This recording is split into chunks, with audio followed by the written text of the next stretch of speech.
Irmãos, vamos abrir mais uma vez nossas Bíblias, desta vez no nosso texto que temos exposto já há algum tempo, que é o livro de Apocalipse, Apocalipse capítulo 20. Apocalipse 20, nós faremos a leitura do verso 1 até o verso de número 10. Apocalipse 20, de 1 a 10. Preste bem atenção na leitura que eu farei, que os irmãos estejam atentos ouvindo. Apocalipse 20, de 1 a 10. Então, vi descer do céu um anjo, tinha na mão a chave do abismo e uma grande corrente.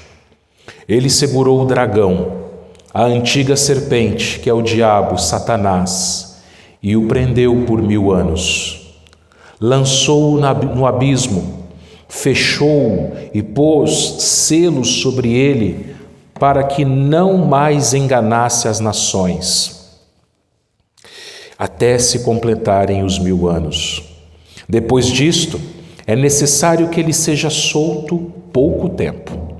Vi também tronos, e nestes sentaram-se aqueles aos quais foi dada a autoridade de julgar.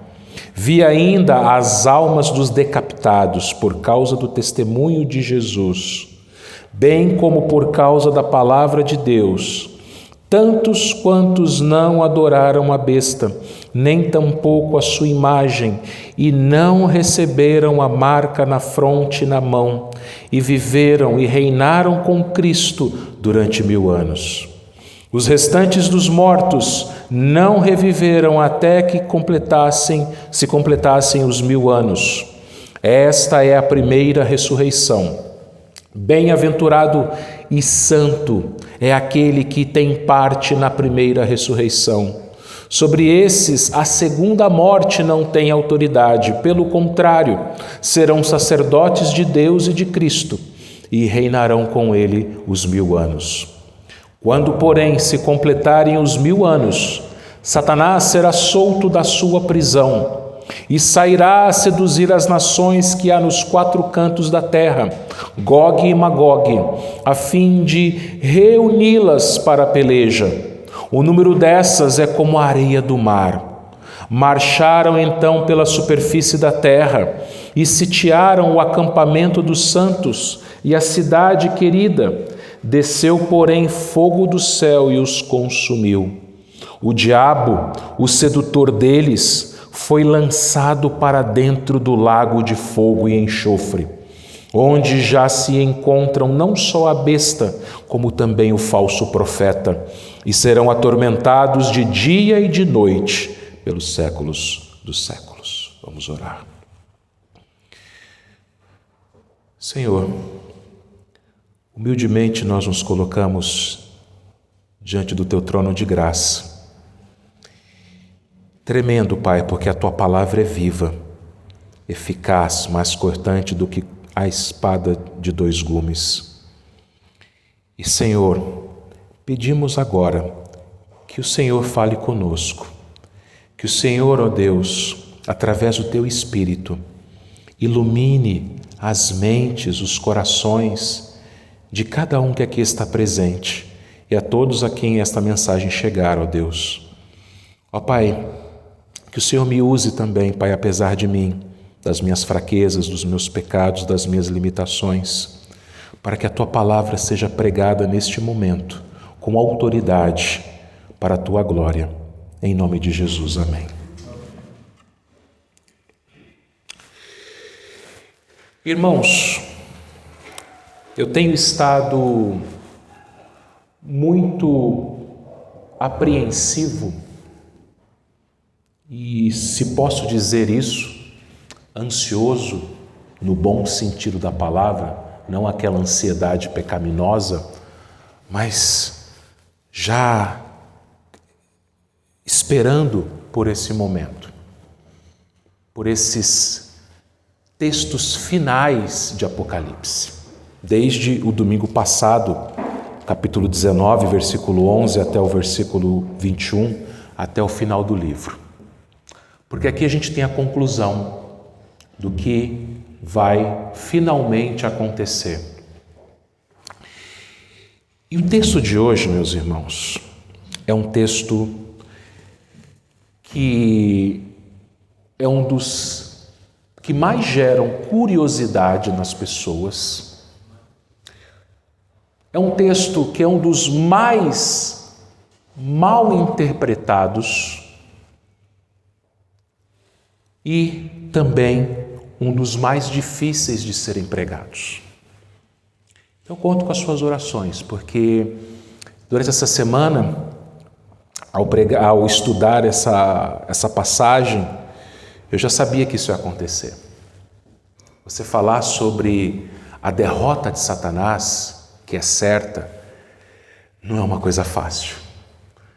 A gente que é presbiteriano, nós que somos reformados, nós não somos como nossos irmãos pentecostais que têm uma compreensão equivocada de batalha espiritual. Porém, nós sabemos que ela existe. Nós sabemos que o diabo está furioso com a igreja.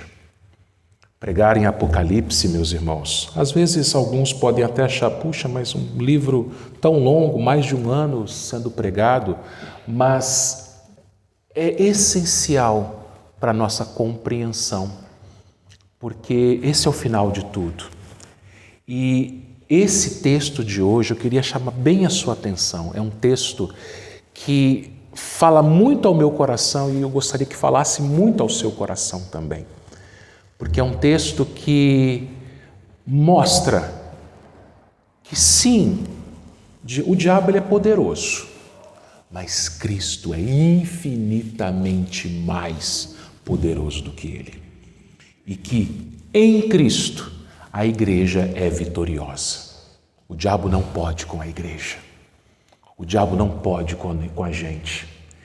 Mesmo que ele nos ataque, mesmo que ele tente tirar coisas de nós, pessoas de nós, mesmo que ele haja com a sua fúria, com a sua raiva, nós sabemos que nós temos a vitória em Cristo. E esse texto fala disso, meus irmãos. Esse texto, eu já começo dizendo a vocês que ele não é uma continuação do texto do domingo passado. O que a gente viu no domingo passado? Capítulo 19, versículo 11 até o versículo 21, Jesus Cristo, Rei dos Reis, Senhor dos Senhores, descendo sobre as nuvens com poder, com glória, montado em seu cavalo branco, seu exército de anjos descendo atrás dele. Ali João vê também um anjo chamando as aves dos céus para comerem as carnes dos homens que vão enfrentar o próprio Cristo. Haverá uma guerra, batalha final, e aí Cristo, com a espada que sai da sua boca, mata todos os ímpios que vão ousar enfrentá-lo no último dia. As aves vão comer as carnes desses homens, e o anticristo e o falso profeta que estarão ali liderando todos os ímpios da terra serão lançados vivos no lago de fogo e enxofre. Assim que terminou o sermão de domingo passado. Chega no capítulo 20, nós voltamos o tempo. Lembra que Apocalipse ele não deve ser entendido como algo linear, mas ele vai e volta, vai e volta. É a mesma história contada várias vezes. E cada vez que a história é recontada em Apocalipse, mais detalhes são acrescentados. E como eu falei para os irmãos, o tema da nossa mensagem é a derrota de Satanás. E a gente vê isso em 3 movimentos, em 3 pontos do nosso sermão. O primeiro, que se encontra do versículo 1 até o versículo 3, fala da prisão de Satanás. Então, olhe para a sua Bíblia, capítulo 20 de Apocalipse, versos 1 a 3. Então vi descer do céu um anjo, tinha na mão a chave do abismo, uma grande corrente. Ele segurou o dragão, a antiga serpente, que é o diabo, Satanás, e o prendeu por 1000 anos. Lançou-o no abismo, fechou-o e pôs selos sobre ele, para que não mais enganasse as nações até que se completassem os 1000 anos. Depois disso é necessário que ele seja solto por pouco tempo. O que João está mostrando aqui? João aqui ele está contando a mesma história do capítulo 12 de Apocalipse. É a mesma história. O que tem lá no capítulo 12? O capítulo 12 é quando aparece o dragão. Satanás ele é chamado pela primeira vez ali de dragão. E o dragão, no capítulo 12, ele vai tentar de todas as formas impedir que Jesus venha ao mundo. E a gente vê isso no Antigo Testamento. No Antigo Testamento, por várias formas, o diabo ele atacou o povo de Deus, o povo hebreu, o povo de Israel, para tentar impedir que daquele povo viesse o Messias. Quando Jesus nasceu, o diabo ele fez isso através de Herodes. Herodes querendo matar os meninos de Belém e arredores com menos de 2 anos. Depois, o diabo fez isso na tentação no deserto. Ele tentou fazer com que Cristo caísse em tentação e assim ele fosse inabilitado para ir para a cruz. Não conseguiu. E Cristo foi para a cruz. E na cruz ele venceu. Ele venceu o pecado. Ao terceiro dia, ele venceu a morte e Cristo volta para o céu, ele ascende aos céus vitorioso. E aí, voltando lá para Apocalipse capítulo 12, nós vemos que acontece uma guerra no céu. Miguel, o líder dos anjos, o arcanjo Miguel, ele toma a iniciativa, ele junta os demais anjos de Deus e eles produzem ali uma peleja contra o dragão e os seus anjos, os demônios. E ali o dragão e os anjos são expulsos do céu. Então até a ascensão de Cristo, pode parecer loucura pensar isso, mas é o que a Bíblia diz lá em Apocalipse 12, Satanás habitava no céu. E a gente vê isso inclusive lá no livro de Jó, lembra? Os anjos, os filhos de Deus, que ali são os anjos, eles vão se apresentar diante de Deus, Satanás ele vai junto. E o Deus pergunta, onde é que você estava? Eu estava rodeando, passeando pela terra. Então Satanás, até a ascensão de Cristo, ele vivia no céu. Mas depois que Jesus Cristo ascende vitorioso, ele é expulso por Miguel, o arcanjo e os demais anjos do céu, e ele cai na terra. O que isso mostra aqui no capítulo 20, versículo 1, meus irmãos? Vejam, está dizendo que um anjo, não é identificado, ele tinha na sua mão a chave do abismo, uma grande corrente. No versículo 2, que ele segurou o dragão, a antiga serpente, a serpente de Gênesis 3, o diabo, e o prendeu por 1000 anos e o lançou no abismo por 1000 anos. Agora, preste atenção no versículo 3, para que não mais enganasse as nações até que se completassem os 1000 anos. O que ele está falando aqui? Vamos pensar aqui rapidinho.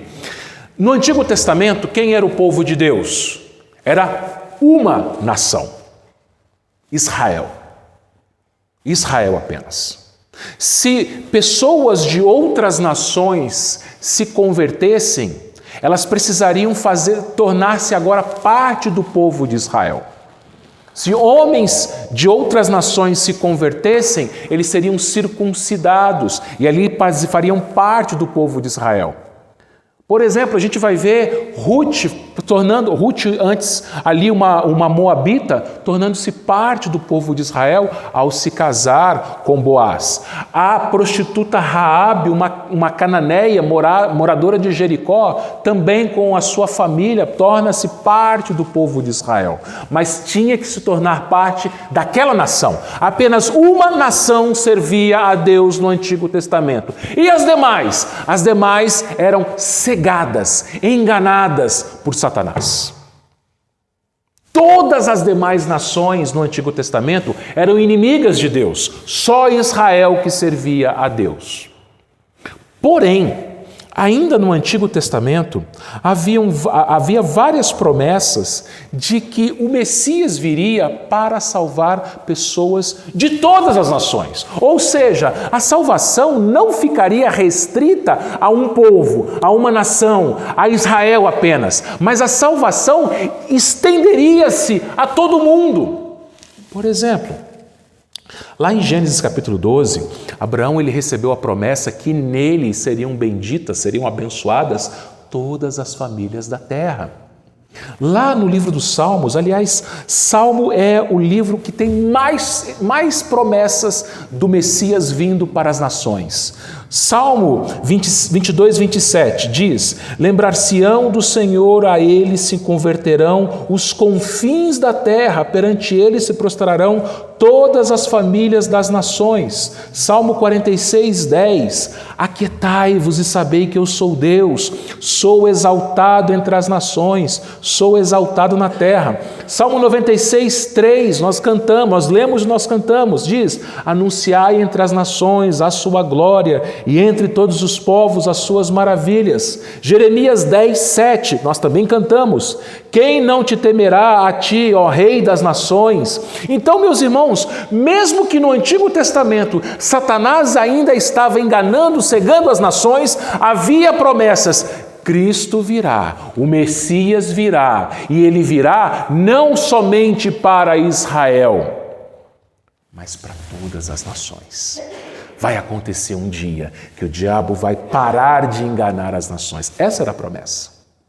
Jesus morre, Jesus ressuscita, e depois que Jesus ressuscitou, o que ele disse aos seus discípulos? Ele deu uma instrução, que eles fossem e fizessem discípulos de todas as nações. Lá em Atos 1, versículo 8, Jesus prometeu a eles que eles receberiam poder ao descer sobre eles o Espírito Santo, e eles seriam suas testemunhas, onde? Jerusalém, Judéia, Samaria e até os confins da terra. Então, o que Apocalipse 20, de 1 a 3, está nos ensinando, meus irmãos, é o seguinte, que, você comparando esse texto com esses outros que eu acabei de ler, com Apocalipse 12, o que ele está contando aqui? Que antes de Jesus voltar para o céu e o diabo ser expulso de lá, o diabo ele tinha autoridade sobre as nações, ele podia enganar as nações, o evangelho não chegava às nações, mas depois que Jesus venceu, voltou para o céu, ascendeu aos céus e o diabo foi expulso, o diabo agora tem o seu poder reduzido, limitado. Ele não pode mais enganar as nações.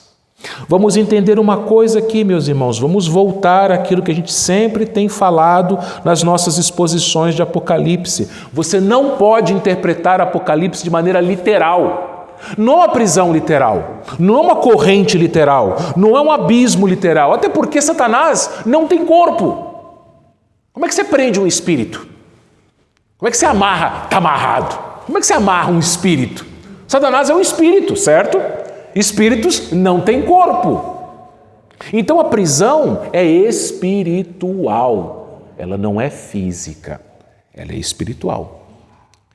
E aí o que acontece aqui? Espiritualmente falando, o diabo ele está preso para que, versículo 3, não mais enganasse as nações.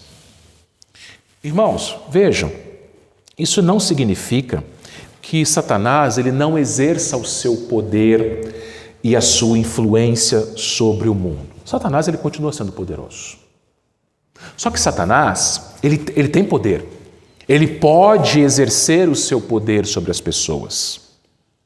Porém, isso aqui ele não pode fazer mais. Isso aqui o quê? Impedir que o evangelho chegue a todas as nações. Satanás não pode impedir que o evangelho seja pregado. Não pode. E meus irmãos, veja o tempo que isso vai durar. Ele diz aqui que são 1000 anos. Novamente, é um texto que tem diversas interpretações. Eu não vou me ater a essas muitas interpretações, mas sim a interpretação que os reformados entendem que é a certa, que os presbiterianos entendem que é a certa, que é o amilenismo. O que é amilenismo? A palavra a é um prefixo na língua portuguesa que significa não milênio. Ou seja, esse milênio, esses 1000 anos, para nós presbiterianos, para os reformados, ele não é literal. Não são 1000 anos literais. Algumas correntes escatológicas de outras denominações vão acreditar que são 1000 anos literais, 1000 anos, direitinho. Mas nós entendemos pela Bíblia que aqui ele está falando de um período muito longo de tempo. Lembra que em Apocalipse os números eles têm a sua simbologia? E a gente já falou do número 1000 em Apocalipse. 1000 em Apocalipse significa um tempo muito longo, um número muito longo. E que tempo é esse? Ora, se o diabo foi preso quando foi expulso do céu, ou seja, a prisão aqui significa ele está com o seu poder limitado. Ele não pode mais enganar as nações, ele não pode mais impedir que o evangelho chegue às nações. Quando foi isso? Quando o Espírito Santo desceu. Lembra que o Espírito Santo desceu lá em Atos capítulo 2? E o que os discípulos fizeram? Qual foi o sinal nos discípulos que o Espírito Santo desceu sobre eles? Eles passaram a falar em quê? Em outras línguas. E que línguas eram essas? Não era siricanto lá na praia, chupa balahaus, chupa balabachúria. Eram as línguas maternas dos povos que estavam na cidade de Jerusalém para celebrarem a festa do Pentecostes. Então, o que acontece? Aquelas pessoas que estavam em Jerusalém ouviram galileus, hebreus, judeus, galileus ali, povo simples, um povo de Israel, falando várias línguas diferentes. Era como se você, que nunca fez lá uma escola de idiomas, do nada começasse a falar inglês, começasse a falar italiano, começasse a falar japonês, começasse a falar qualquer outra língua, do nada. Foi isso que aconteceu ali em Atos 2. Por quê? Porque a partir dali o diabo já estava preso. Ele não podia impedir que outras nações ouvissem o evangelho nas suas próprias línguas. Então, meus irmãos, vejam, esse tempo, esses 1000 anos, significa que é o tempo entre a descida do Espírito Santo, Jesus volta, o Espírito Santo desce, Jesus sobe, o Espírito Santo desce, entre a descida do Espírito Santo e a volta de Cristo. Aliás, um pouquinho antes. Porque veja, até se completarem os 1000 anos, versículo 3, o finalzinho. Depois disso é necessário que ele seja solto por pouco tempo. Bom, vamos pensar aqui uma coisa, irmãos. Nós estamos vivendo esses 1000 anos que não são literais. Nós estamos dentro do período entre o derramamento do Espírito Santo, ou seja, a prisão de Satanás ao mesmo tempo, e o término dos 1000 anos, que é um pouquinho antes de Jesus voltar. Nesse tempo, o Evangelho está sendo pregado por todo o mundo. Vamos pensar no Brasil. Pense onde foi escrito esse texto. Esse texto foi escrito na ilha de Patmos, uma ilha grega. As 7 igrejas gregas, igrejas que estavam na Ásia, bem longe do Brasil. Naquela época, eu nem sei se o Brasil já era habitado, no final do século I. Acontece que o Brasil ele é descoberto em 1500, certo? Em 1557, um grupo de franceses chegaram na Baía de Guanabara, onde hoje é a cidade do Rio de Janeiro. E o próprio João Calvino enviou um grupo, nesse navio de franceses, veio um grupo de huguenotes. Quem eram os huguenotes? Os huguenotes, eles eram reformados franceses, que o próprio Calvino mandou para o Brasil. E ali você tinha pastores, mas você tinha pessoas leigas, crentes leigos, você tinha vários profissionais, ferreiros, sapateiros, alfaiates, que não eram formados em teologia, mas eram pessoas muito crentes, pessoas com a fé bíblica, a fé reformada, calvinistas, junto com pastores. Esse pessoal chegou aqui em 1557, numa colônia francesa na Baía de Guanabara chamada França Antártica. No dia 10 de março de 1557, foi celebrado o primeiro culto protestante no continente americano e a primeira Santa Ceia nesse dia. Só que pouco tempo depois, meus irmãos, menos de um ano depois, esses nossos irmãos franceses foram perseguidos dentro da própria colônia, lá na Baía de Guanabara, onde é o Rio de Janeiro hoje. Eles foram expulsos, eles precisaram fugir de volta para a França. Alguns acabaram ficando aqui e foram martirizados aqui no Brasil. Então não sobrou nenhum crente no Brasil naquela época. 2 séculos depois, aliás, minto, 1 século depois, em 1630, foi a vez dos holandeses. Os holandeses, eles chegaram em Pernambuco e eles trouxeram na sua bagagem a fé reformada. E plantaram em 38 anos mais de 50 igrejas reformadas, calvinistas, lá no estado de Pernambuco. Então era para Pernambuco ser uma colônia, aliás, se tornou realmente uma colônia holandesa com igrejas reformadas, cristãos ali, protestantes reformados. Só que os portugueses católicos expulsaram os holandeses de Pernambuco. Somente no século XIX, no Brasil imperial, é que houve uma abertura para que viessem então pastores e missionários protestantes para o Brasil. E aí primeiro chegaram pastores luteranos e anglicanos, mas não para serem missionários, foram pastores para pastorearem as colônias, tanto de alemães como de ingleses. Você sabe que no sul do Brasil tem muita colônia alemã lá. E os pastores luteranos que chegaram na década de 1840, chegaram não para evangelizar brasileiro, mas para cuidar do seu povo alemão. Chegaram anglicanos. Aqui no estado de São Paulo mesmo, haviam muitos ingleses, eles que colocaram a ferrovia no estado de São Paulo, no século XIX. E aí os anglicanos foram pastorear os ingleses que estavam aqui. E os brasileiros? Quem é que veio pregar o evangelho em português para os brasileiros? Um presbiteriano. Ashbel Green Simonton, 12 de agosto de 1859. Ele chega no Rio de Janeiro, que era a capital do país naquela época. Ele aprende a falar o português muito truncado. Ele era um americano e ele começa a pregar em português para o povo brasileiro. E chegam outros e outros e outros. E um padre que estava nas paróquias do interior de São Paulo, ele começa a ler a Bíblia, ele começa a pregar a Bíblia para as paróquias, e os bispos não gostam disso e começam a tirar o padre de paróquia em paróquia, porque ele estava ensinando a Bíblia para os paroquianos, até que ele é expulso da Igreja Católica. Ele é evangelizado pelo cunhado de Simonton, reverendo Alexander Blackford. Ele se converte, ele faz o seminário. E nós temos o primeiro pastor brasileiro, um presbiteriano, reverendo José Manuel da Conceição. Sabe por que foi isso? E anos depois, 96 anos depois que Simonton chegou no Brasil, foi organizada esta igreja adamantina, porque o diabo está preso. Ele não pode impedir o evangelho chegar em lugar nenhum. O evangelho chegou no Brasil, o evangelho chegou em Adamantina, o evangelho está chegando em todas as nações, meus irmãos.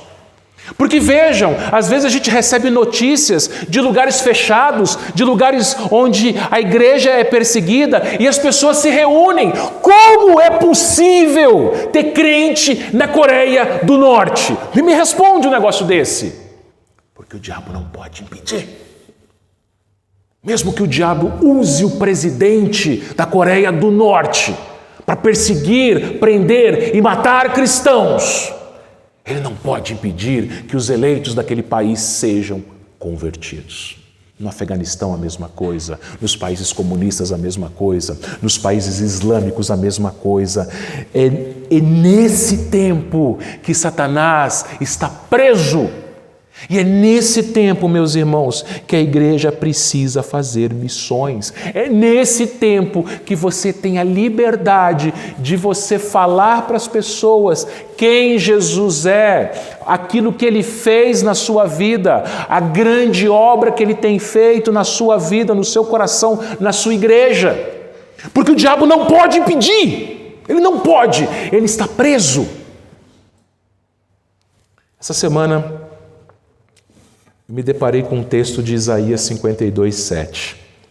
Isaías 52:7 diz assim: que formosos são sobre os montes os pés do que anuncia as boas novas, que faz ouvir a paz, que anuncia coisas boas, que faz ouvir a salvação, que diz a Sião: o teu Deus reina. Quando os pés de um crente chegam na empresa, na repartição pública, na escola, no comércio, são belos pés, porque são os pés de pessoas que levam coisas boas, boas notícias, o Evangelho. Deus não colocou você onde você está à toa. Deus não colocou você onde você está apenas para você ganhar dinheiro, apenas para você estudar e se formar. Deus colocou você onde você está para sim ter o seu sustento, para sim adquirir conhecimento, mas isso não é o principal. Deus colocou você onde você está como um missionário, porque o diabo não pode impedir você de falar de Jesus para as pessoas. Ele está preso. Ele não pode nos impedir, meus irmãos. Às vezes, nós que temos preguiça, nós que pensamos mais em nós mesmos do que em Cristo ser conhecido, em Cristo ser adorado. Porque nós pregamos o Evangelho somente para isso, para que Ele seja adorado. Nós dominicalmente nos reunimos aqui para quê? Para adorarmos. Só que tem muita gente lá fora que não adora a Deus, adora falsos deuses. E quem adora falsos deuses adora o diabo. O diabo não pode fazer nada. Mas uma igreja acomodada alegra o coração de Satanás. Porque se ele não pode impedir e a igreja não sai para evangelizar, opa, está tudo bem. É exatamente isso que eu quero. Que ninguém ouça o evangelho, está ótimo. Então continue, igreja, não evangelizando, é isso que eu quero. Passa na mente dele. Mas ele não pode nos impedir. Cabe a nós, e nós temos todos os recursos. Que recursos? Está aqui. Esse é o recurso. A palavra de Deus. Só que esse tempo vai terminar, meus irmãos. Vai terminar, vai se completar os 1000 anos. Ou seja, que tempo é esse? Quando é que termina os 1000 anos? Diz aqui que depois disso é necessário que ele seja solto pouco tempo. É só a gente lembrar dos outros capítulos de Apocalipse. Você lembra que o que vai acontecer? O anticristo, ele vai aparecer, certo? O que o anticristo vai fazer? Ele vai perseguir a igreja em massa. Ele vai destruir a igreja na terra como instituição. As agências missionárias deixarão de existir. É o tempo da grande tribulação. Então, os crentes que estiverem vivos nessa época do anticristo, quando o anticristo aparecer, é quando Satanás é solto. E agora ele pode enganar as nações novamente. E agora as nações não serão mais evangelizadas. Quem foi evangelizado foi. E aquelas pessoas que sobrarem naquele momento, elas vão adorar o anticristo, a imagem da besta. Certo? A gente já viu isso. Mas enquanto esse anticristo não aparece, nós temos que pregar o evangelho. Ele está preso. Segundo movimento, segunda verdade, segunda lição do nosso texto, nós vemos aqui João tendo uma segunda visão, que é o reinado dos santos, no versículo do versículo 4 até o versículo 6. O 4, ele diz assim: vi também tronos, e nestes sentaram-se aqueles dos quais foi dada a autoridade de julgar. Vi ainda as almas dos decapitados por causa do testemunho de Jesus, bem como por causa da palavra de Deus. Tanto quantos não adoraram a besta, nem tampouco a sua imagem, e não receberam a marca na fronte e na mão, e viveram e reinaram com Cristo durante os 1000 anos. O que João está vendo aqui, meus irmãos? Na primeira visão, João viu Satanás sendo preso por 1000 anos. E como nós entendemos, esse é o tempo, não é literal, é um tempo figurado, é o tempo em que a igreja vai pregar o evangelho. Final dos 1000 anos, figurado, que é quando pouquinho antes de Jesus voltar, pouco tempo, ele é solto, ele vai enganar as nações. Ok? No versículo 4, então ele viu a terra. Satanás está onde? Na terra, certo? Ele foi lançado para a terra. No versículo 4, a segunda visão, ele olha para o céu. Agora ele está vendo o céu. E no céu ele vê tronos. E ele vê pessoas ali no céu. Só que é interessante que ele não está vendo corpos, ele está vendo almas. Ok? Versículos 4, vi ainda as almas.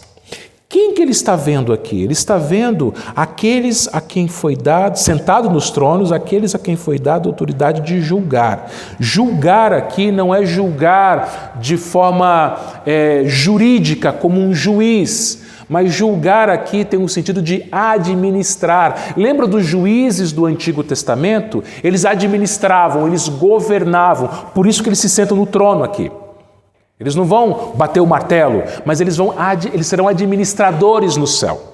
Ok?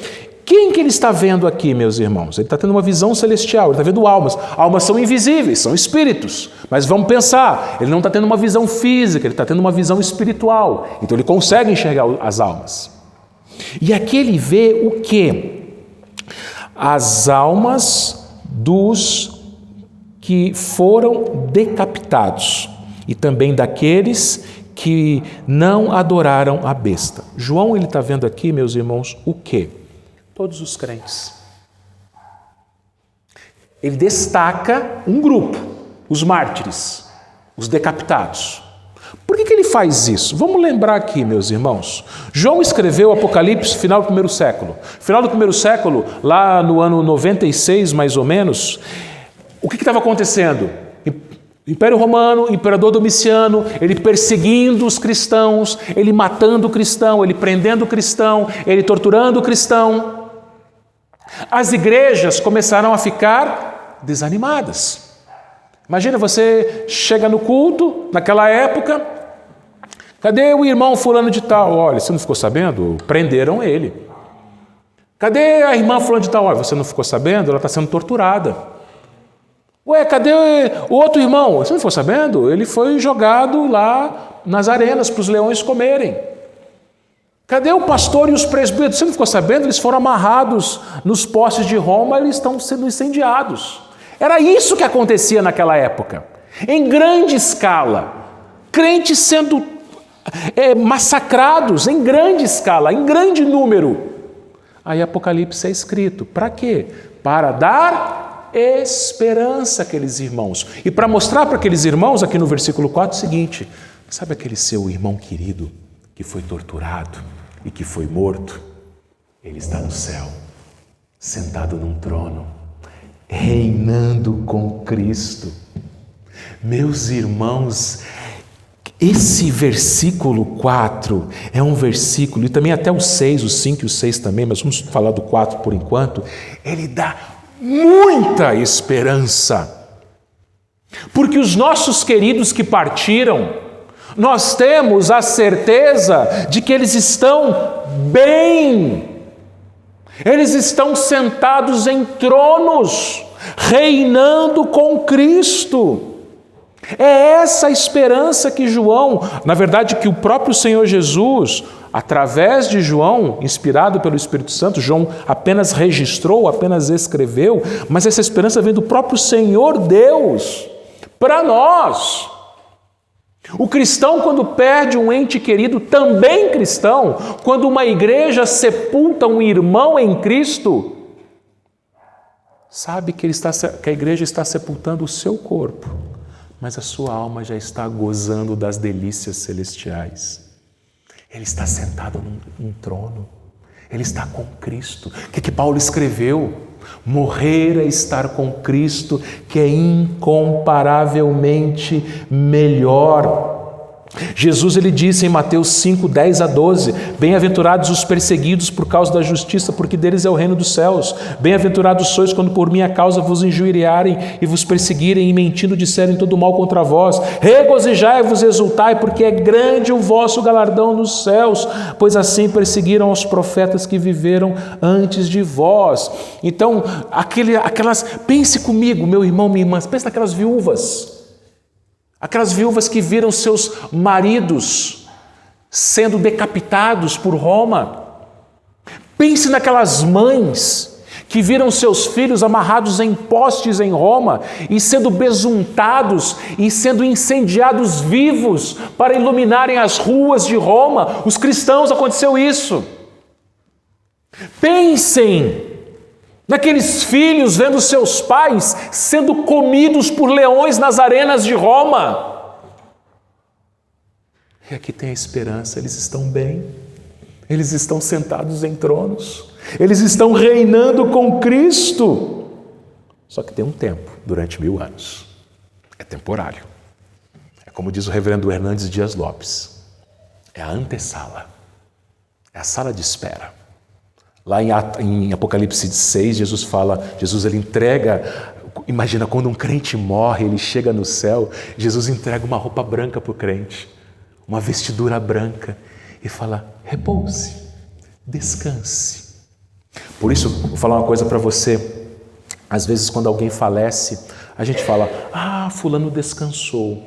Biblicamente falando, somente crente descansa quando morre. Quem não é crente não descansa. Muito pelo contrário.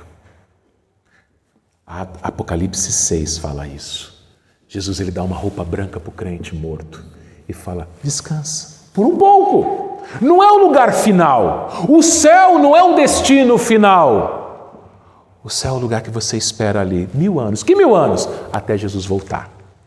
Mas João continua, versículos 5 e 6. Os restantes dos mortos não reviveram até que se completassem os 1000 anos. Esta é a primeira ressurreição. Bem-aventurado e santo é aquele que tem parte na primeira ressurreição.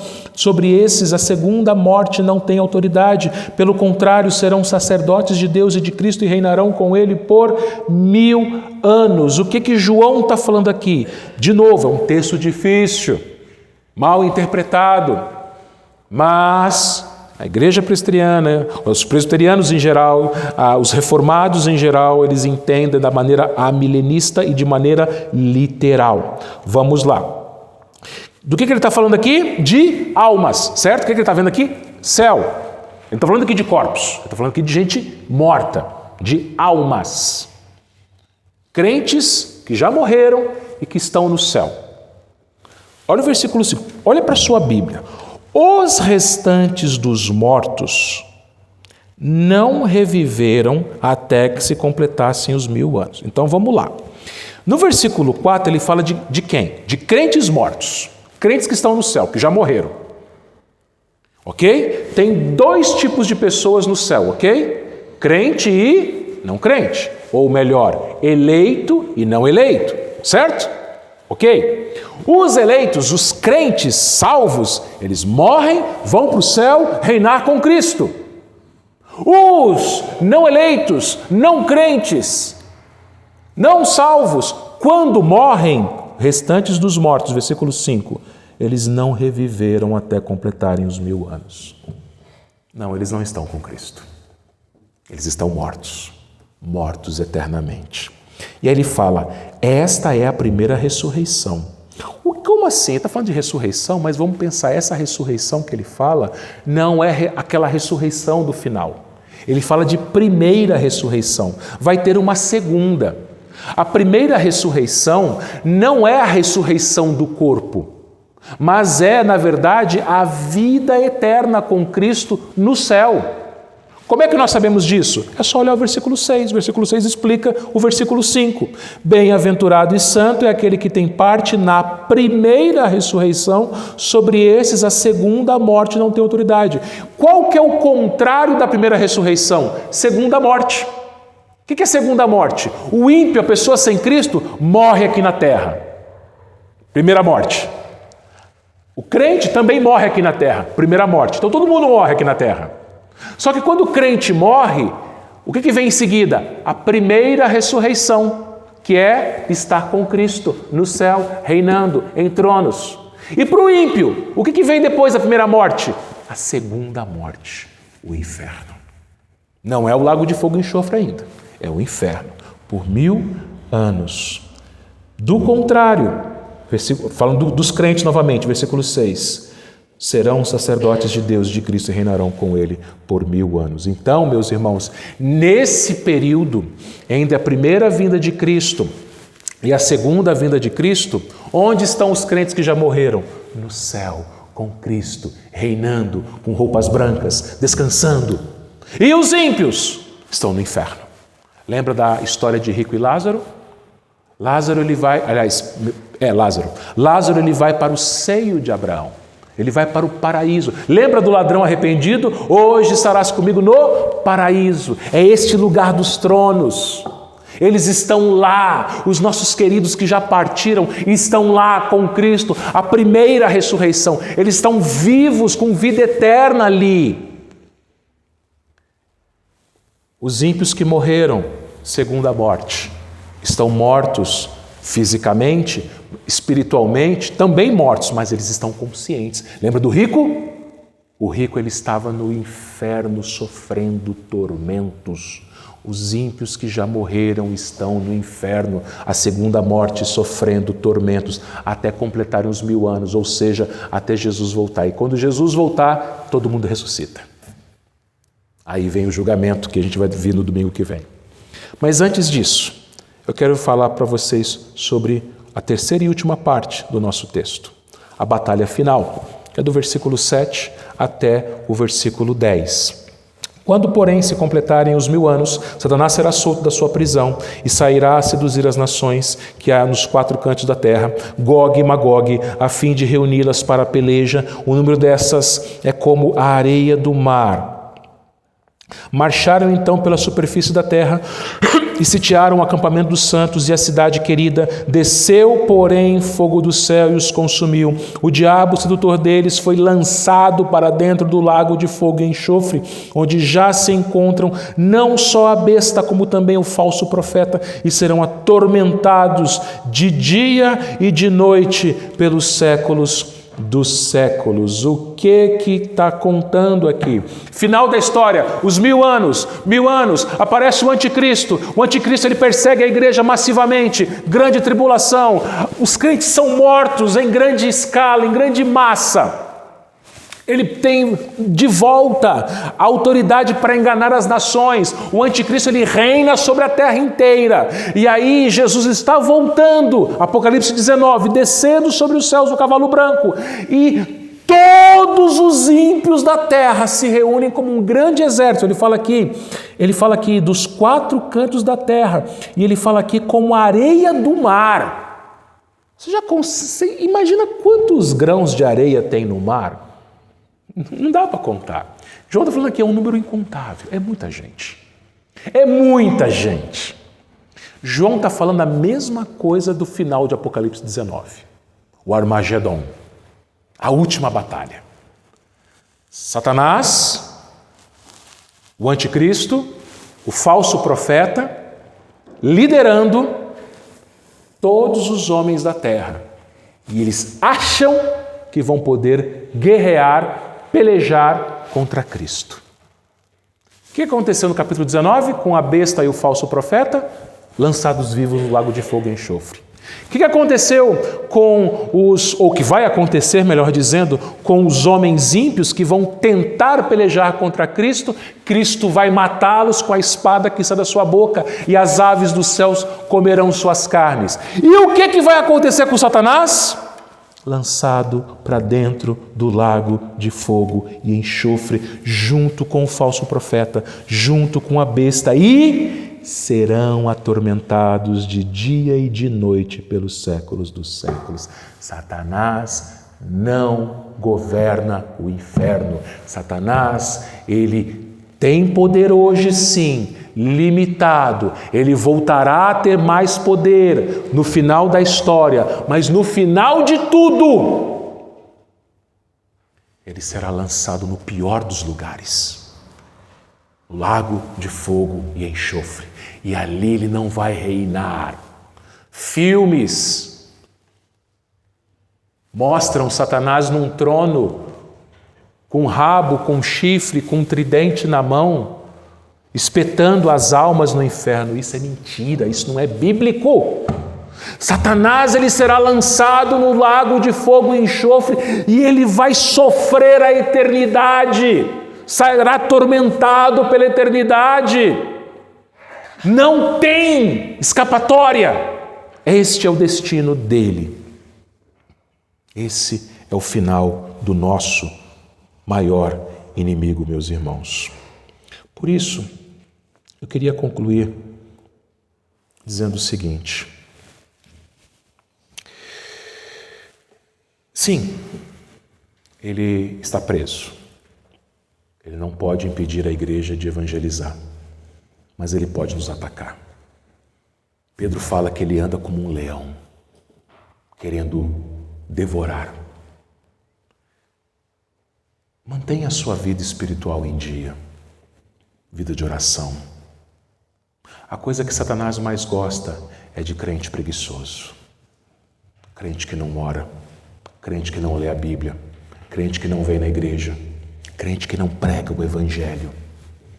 Porque se ele não pode impedir, às vezes a gente mesmo que sim, a gente se sabota, a gente cruza os braços e bota a culpa no diabo. Ah, é o diabo. Não, não é o diabo, é você, é a sua carne, é o seu velho homem que está ali, fazendo com que você e eu fiquemos de braços cruzados. Só que o diabo não pode nos impedir, mas não tenha medo dele. Ele pode sim nos tentar a cair. Ele pode sim agir dentro daquilo que ele está limitado a fazer. Martinho Lutero, ele disse que Satanás é o cachorro na coleira de Deus.